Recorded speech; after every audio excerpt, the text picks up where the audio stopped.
Hey, good morning, and welcome to episode 84 of Talking to Artists. I can't believe I'm getting close to 100. That is pretty cool. So anyway, I just actually wanted to make sure these are connected. Ugh.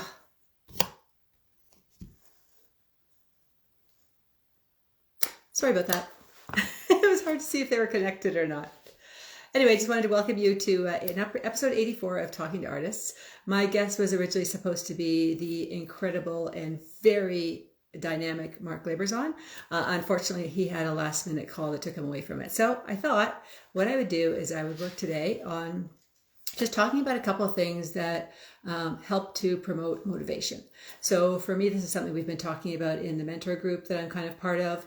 And I thought I hear so often that artists are having a really hard time getting motivated. I think obviously we sort of felt that in November, maybe things were starting to look up. It was going to look like it was going to be a better thing. We were going to be able to open up. And then of course, Omicron hit us and it was depressing and hard to get motivated. And I think obviously motivation and depression are very closely linked in terms of being able to get yourself into a space where you can actually create. So, of course, the little bit of research I did, the first thing that you're supposed to do if you're feeling depressed or if you're not feeling motivated is to be social and hang out with all your friends. And of course, that's the one thing that we cannot do. So that really sucks. So there's a couple of other things that I try and do. I will say that this is a list of things that I should do. I know I should do. I can't say I always take my own advice, but some of them help me. If they help me, they might help you. So anyway, so the first one really is to celebrate wins. This came up as I am in the process of doing a bit of a strategy document of, what went well last year, what didn't go so well. That one's easy. What do I want to do in the future? And what are the big hairy ass dreams, hairy ass goals of the future that I could probably start to think about? And one of the things I realized, and my sister will be laughing if she's hearing this, is I am really, really not good at celebrating wins. Once I kind of accomplish something, I move on to the next thing. I'm kind of, I guess, a bit goal oriented. And that's really a problem because it doesn't allow you to, especially when you're feeling like you're kind of low and you don't know what you're doing, you don't have a direction of your art, and it feels like everything is kind of like, oh my God, it's not working. To sort of sit back and think about all the things you do. And once you start to actually write that on paper, it's pretty awesome. Like, I'm sure we all accomplished some really great things last year, things that probably were not ever in our to-do list. The biggest one, of course, I would say for a lot of artists is the act of getting digital and becoming e-commerce sites and things like that's huge. And we all pretty much did that last year. So some of it is to celebrate those wins. And I think it's good to write them down. And I think it's good to share them with someone because I think that helps you to kind of get your brain into the fact of like, yeah, there was some shitty stuff that happened last year, but there was also some really great stuff. So I am working on consciously celebrating my wins. That's going to be one of my New Year's resolutions this year. I'm not just going to let it happen. I'm just going to kind of celebrate it, wallow in it for a bit and go, oh my God, I'm awesome. I did some great things last year. So the other thing that's kind of connected to that is avoid negativity. Now, obviously, it's been a really brutal year, and it's one of those things that I'm not saying, think happy thoughts and all your thoughts will go away. Although there is a tremendous amount of research that says you can actually kind of trick your brain into being happier. And one of those things truly is to think of happy thoughts. So one of the things that I started doing is I would kind of, before I came into my studio, I would sit on, I've got this great deck that overlooks the lake that's outside my studio. And I would just kind of sit there for a few minutes and close my eyes and think of the things that I'm really grateful for. And I think that links in a little bit with celebrating your wins, but it's kind of like in this space, what am I grateful for? What are the things that are feeding my soul and making me happy right now? And I think that really, really helps. The other thing that is supposed to help, they say that you can trick your brain, is just actually the act of smiling. The act of smiling tricks your brain into thinking you're happier. So, be in your studio by yourself, look like a crazy maniac as you smile yourself silly. But I think that really does help. So I kind of do try and do that.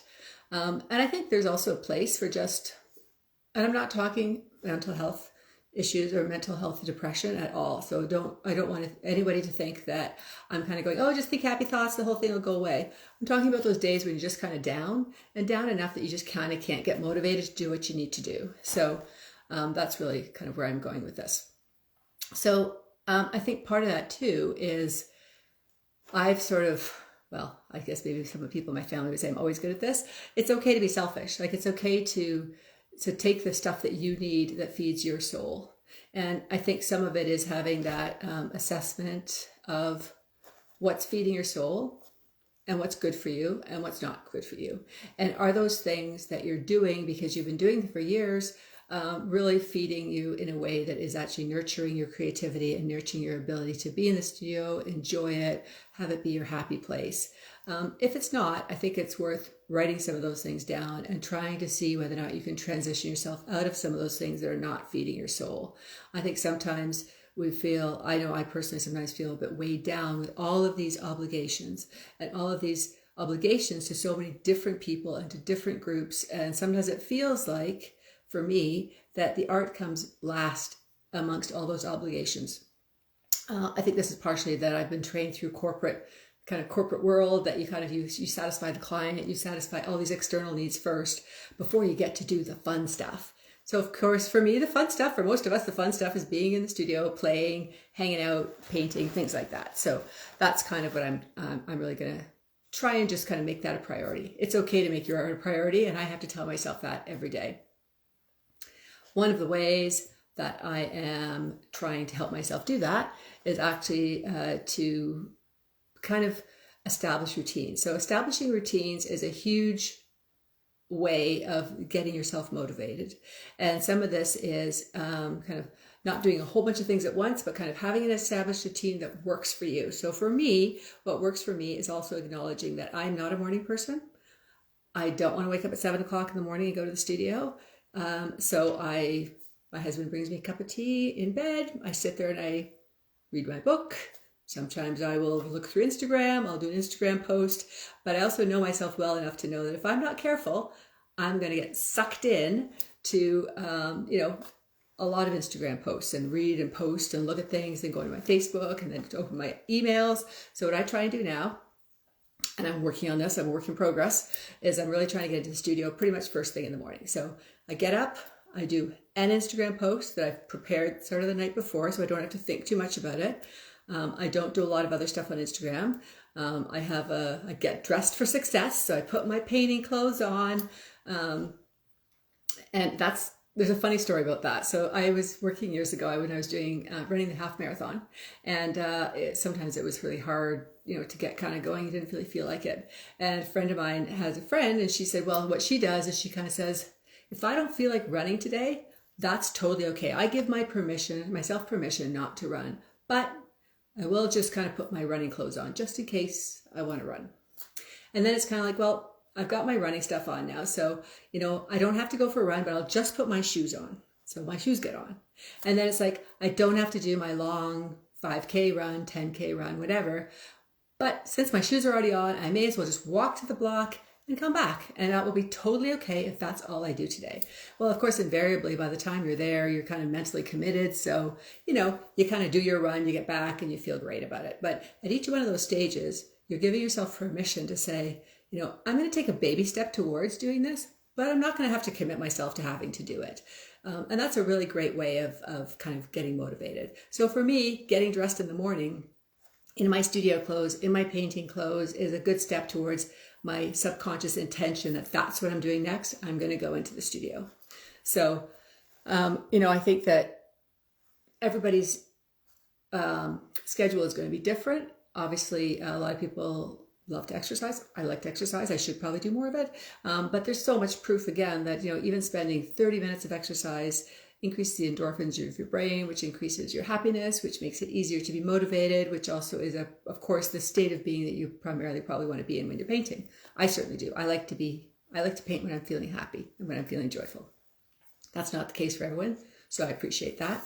And I think that, so get your exercise, do your drinking, drink your coffee, whatever they get into the studio. I think that for me, what helps is that I like to have that structure. So I know I'm going to be in the studio in the morning, and then in the afternoon, I'm going to do all that computer stuff, which can suck you in to spending hours and hours and hours. And for me, that's actually a huge discipline. I know for a lot of people, their goal is to spend the day in the studio, which I seem to somehow have a hard time getting into the studio to do that. So I know if I get to the studio in the first thing in the morning, then I will do that. I can only paint for probably about 4, maybe 5 hours just because my back starts to hurt me. But that's a great day if I can then go into kind of the other work I do. The other thing is, for me, physically being in the studio is also super important. So even if I kind of sit here and I, tidy my shelves, or I rearrange my art, or I do edges or whatever, at least it gets me into the studio. But sometimes I have a hard time because I just feel a little bit overwhelmed by the amount of things that I have to actually do or have to accomplish. And so that kind of gets my brain spinning in a way that is really not conducive to actually creating. So something that I do, which I kind of did a lot when I was corporately, is I would kind of create a to-do list of no more than 5 things, never more than 5 things. And those 5 things are not like create a new painting. Like it's never that huge. It's kind of broken down. So I would typically do that the night before. And I might say things like, finish this commission. I don't know what it is with me, but often I'll get so close to finishing a commission.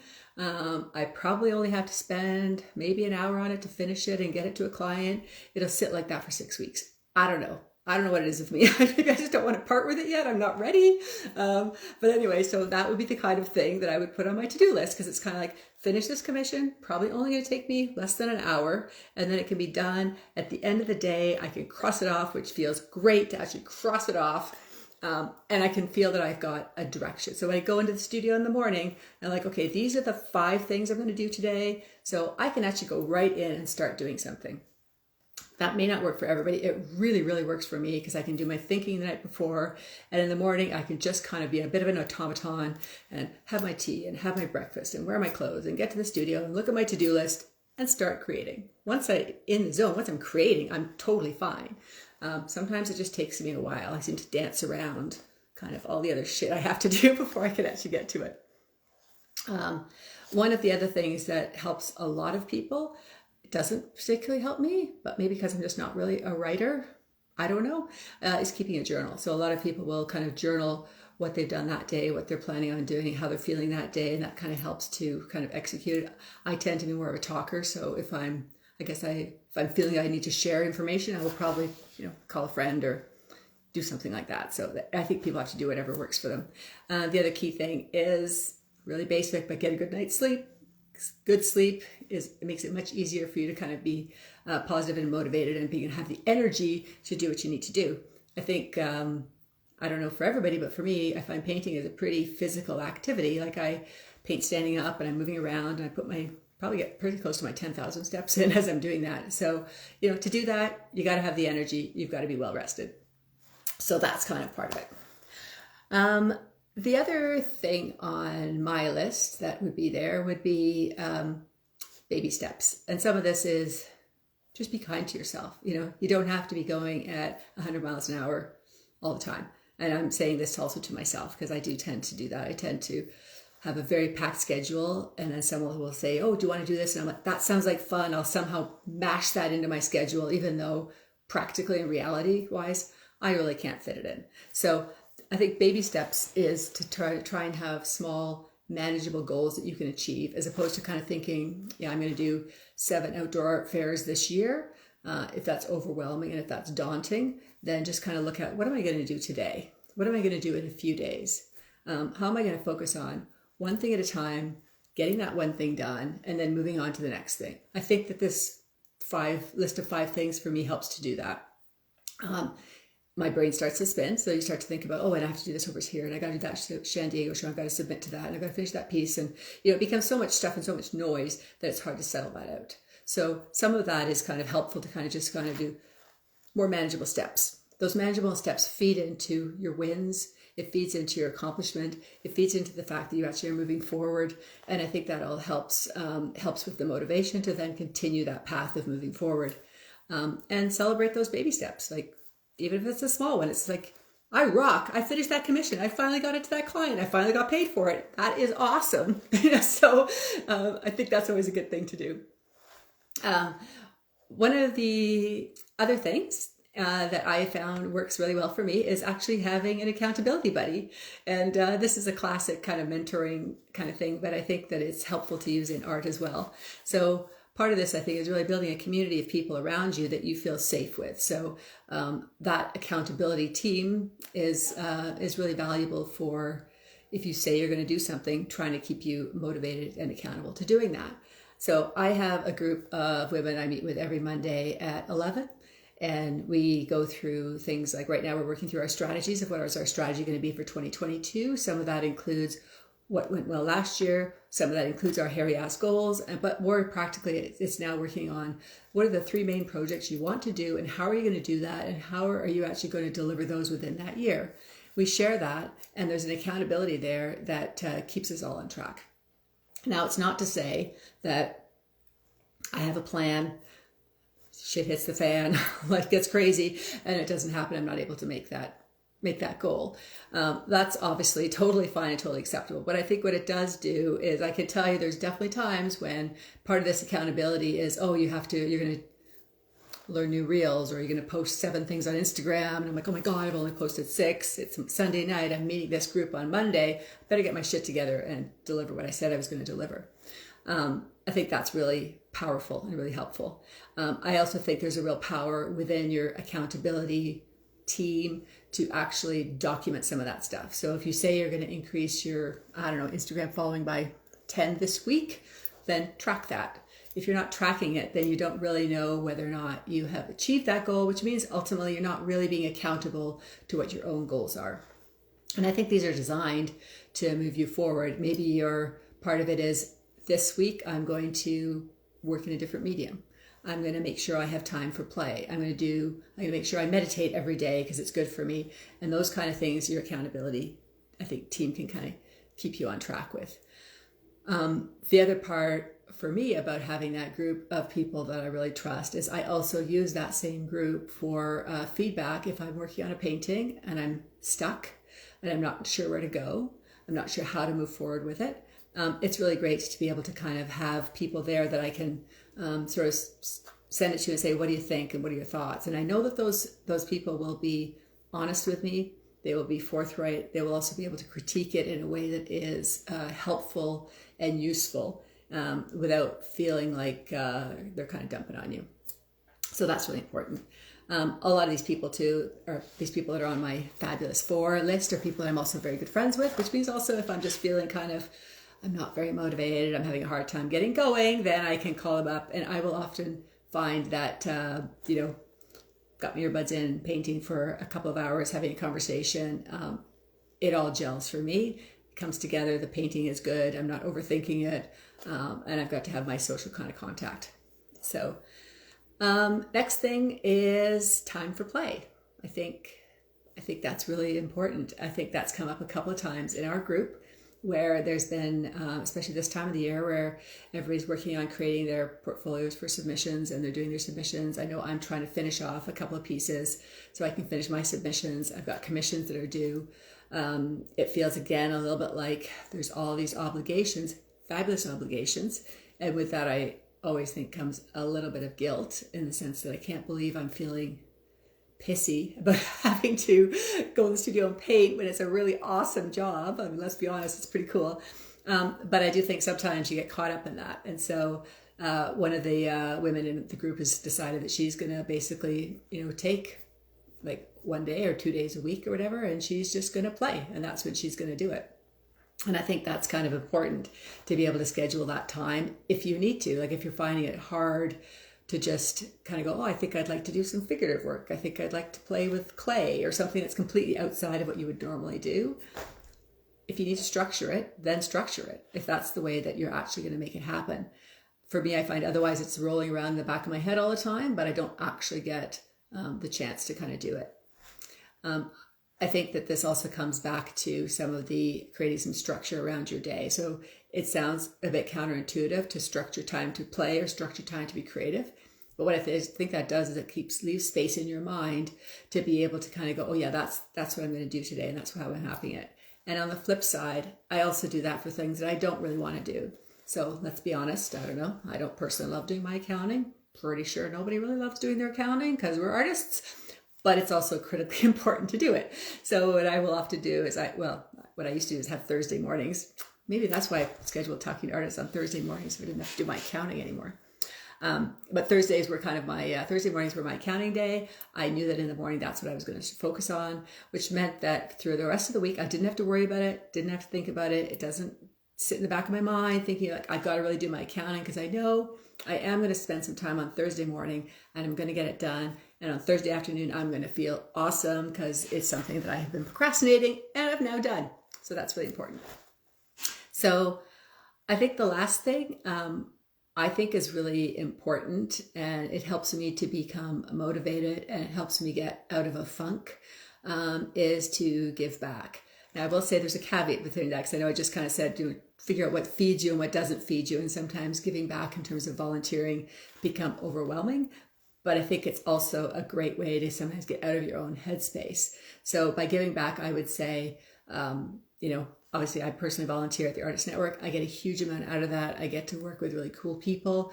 It definitely feeds a part of my soul that allows me to feel motivated. It feels like I'm accomplishing things, not just for myself, and it helps my own world from becoming too small.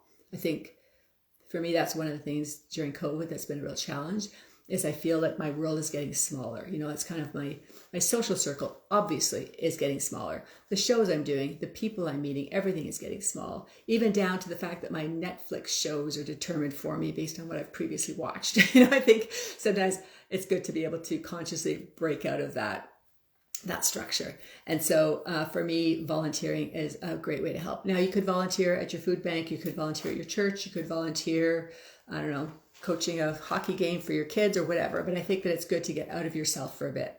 I find that helps me with my motivation. But volunteering also, I think it can be, or giving back also can be giving back of your words and of your support. So, take some time on Instagram and maybe reach out and comment and say, hey, this is an awesome painting. Like, you're doing a great job. I think that, we hear so much about social media being such a negative and FOMO and, you comparing yourself to all of these people. But I think it also can feed the positive in you.